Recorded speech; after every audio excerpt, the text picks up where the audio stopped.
They're the panel of like the best and brightest and old from school. We get to hear from all the old fellows, and I'm really excited about it. We have a lot of interesting stories and some good questions to cover, so this is a chance to really hear about the fellowship and folks' impressions. So I've got a number of questions here, and I think we'll probably go rapid cycle. I know you have it in your booklets where everyone's from, but maybe why don't we just start out really quickly, name, where you are now, what you were a fellow, and Sure. where you did your placement. Yeah, I covered this a little earlier when we introduced everybody, but I'll remind you again as we sit up here. Martin Sobel. I was a fellow in 2006, 2007. Came from New York, NYU, down to the fellowship. I did my placement with Senator Grassley on the Senate Finance Committee and worked under some great people there who gave me unbelievable exposure during the fellowship. I then was with Senator Cornyn as his health policy advisor. He's a Republican senator from Texas. And then I came to the Marwood Group, and I advise, I'm a director of the Marwood Group, so we advise private equity firms that are buying healthcare companies and have obviously influence from Medicare, Medicaid, commercial payers, and a lot of strategic work. So we are one of their key advisors in that diligence and then post-close process in growing their businesses. Hi, I'm Kat Okar. I came from the University of Michigan to the fellowship in 2010, so right after the health reform law had passed. My placement was in the HHS Office of Health Reform. Since then, I've been working on health reform implementation for the past 5 years, and I'm currently on detail to the White House Office of National AIDS Policy. Great. John Barquette. I was the fellow in 2009, 2010. I had come from the Wharton School at the University of Pennsylvania, where I did an MBA in healthcare management. I spent a year working for SPEL on the Ways and Means Committee, Health Subcommittee staff. It was the year health reform was being passed, so that was primarily what we worked on. And let's see. So now I work at Towers Watson, but in between now and then, I worked with Kat and Myra at the Office of Health Reform in HHS, which was an office that had been set up to guide the implementation of the Affordable Care Act. Most of us were former Hills staffers or had worked in the White House Office of Health Reform while the bill was being drafted. And so we understood the politics of many of the policies, and we were able to help, we tried our best anyway, to help guide the agencies to avoid political landmines, but at the same time make good policy decisions. I now work for Towers Watson, which is a large benefits consulting firm, but through acquisition, they've gone into the business of running private health insurance exchanges. These are basically marketplaces for employer populations. So if an employer wanted to offer lots of choice to their employees or retirees, they can hire us as a vendor. We run a marketplace and help those folks choose a health plan. Chad Shear. I was the fellow in 03-04 out of the University of Iowa. I also worked for SPEL with the Ways and Means Dems, and after that stayed with Pete Stark and Sibel for another few years before I headed up to New Jersey to get married and ended up at a little nonprofit called the Center for Healthcare Strategies. Then was at Princeton University for a number of years running an RWJF program that helped the states implement the ACA, and now I am at the United Hospital Fund in New York City, where I run the Medicaid Institute, which helps the state of New York and Medicaid stakeholders do policy and data analysis to improve the Medicaid program. Hi everyone, I'm Rachel Newsom. I was a fellow, I think according to Chad's math, in 2004, 2005. I did my placement with Senator Jeff Bingman from New Mexico.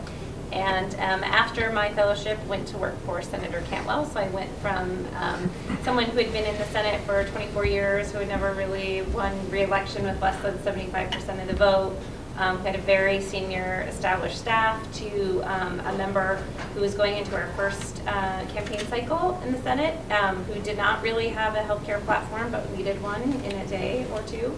And just a very different orientation from really being focused on low-income vulnerable populations to Senator Cantwell coming from a business perspective and a tech background. And so having to pivot and pick up new skills and learn that on the run After leaving Senator Cantwell's office, I came to the fund, and I've been there for 9 years in January.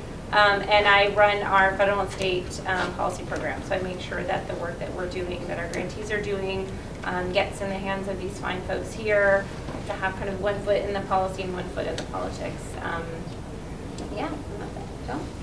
Hi, my name is John Rigg. I was also a fellow with Martin down there on the end, who I haven't seen almost since the fellowship practically. Is kind of what it seems like. No, just kidding. I, as part of the fellowship, worked also with Sibel in the House Ways and Means Health Subcommittee. It's It's like been a Sibel's very, right. it's like old home week for Sibel.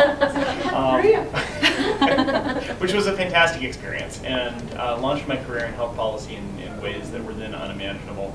I went to work after my time on the Hill with the California Hospital Association, based in DC, doing principally Medicare policy. And then after the Affordable Care Act passed, I was fortunate enough to be hired on to the Centers for Medicare and Medicaid Services in the Office of Legislation. Worked there for a few years, also did some stints up in Baltimore doing operational payment policy over outpatient drugs. Before I moved to the Health Resources and Services Administration, which is where I currently work, as the office of as the director of the Office of Policy Analysis. So that's me. Great. So thinking about your fellowship year, we'll go this way this Oh, time. dear. What's Starting your with the most memorable personal accomplishment and your biggest disappointment? I think my most memorable personal accomplishment was figuring out what the heck I was doing.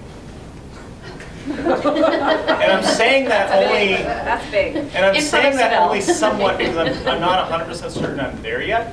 But I felt better at the end of my fellowship year. My first career was a paramedic firefighter, and so I had not only never done policy before, but I had also never had a desk job before. So going in and in my fellowship year, sort of beginning that work, which was real work, a lot more sort of intellectually engaging, at least than it was at the end of my first career, and learning my way around health policy more than what could be taught to me in grad school and my internships experiences was extremely important to me, and it was something that had I not been able to do it, I'm not sure I would have had a career in health policy. So I mean, it sounds sort of circular, but I think that was probably my biggest accomplishment. I mean, honestly, that has a lot to do with the fellowship and how it's composed.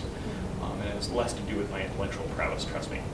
And with regard to my biggest disappointment is that I didn't happen to be on the Hill. I missed by a few years the Affordable Care Act. I did get to work on some predecessor legislation with Sibel.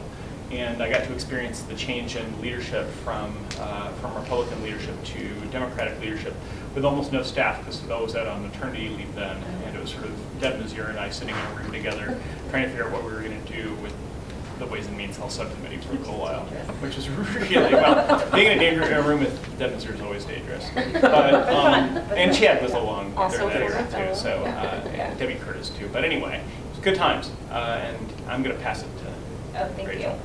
So someone just said something that reminded me, but so this is the 29th, it is lightning, so we're supposed to be fast, but this is I think we're getting close to the 30th anniversary, the 30th year of is that right? Susan's nodding, so we're in the right direction. So this is clearly just a subset, handful of folks that make up the former fellows pile. There's lots of experts, both here in DC and otherwise in the country. Some might call us the bottom of the barrel. It's possible. We were just here, so that was useful. Okay, so back to my experience. I was gonna, I think one of the things that you have to figure out as a fellow, first of all, is how you kind of forge this relationship with this new person that all of a sudden you're thrust into this relationship with. Adriana and Lydia can attest to this. They are sitting next to each other, which is always a good sign. But all of a sudden it's kind of like an arranged marriage, right? The board says, oh, we'll take her and we'll take him and let's see what happens. And sometimes you have a pretty good sense of like, wow, this is going to work really well. And other times we're like, this is going to be fun. Let's see how this goes. So the first exercise is, figuring out that relationship, how you're going to navigate that. You're trying to make a name for yourself, but you're also developing a relationship. And one of the things that you learn very quickly here in DC is you better make relationships that last And when you do it in a way that, have integrity, and keep in mind that these are going to be long-term things, right? This is a very small town, and everyone is very interwoven. And so doing that in a way that you're going to be comfortable, 5 and 10 years later is really important. So, forging those relationships and making sure that that works. Learning how to navigate Washington, D.C. when we didn't have iPhones. I don't know how actually the people that did it, I had a BlackBerry that I had to crank up. Back around the Civil War,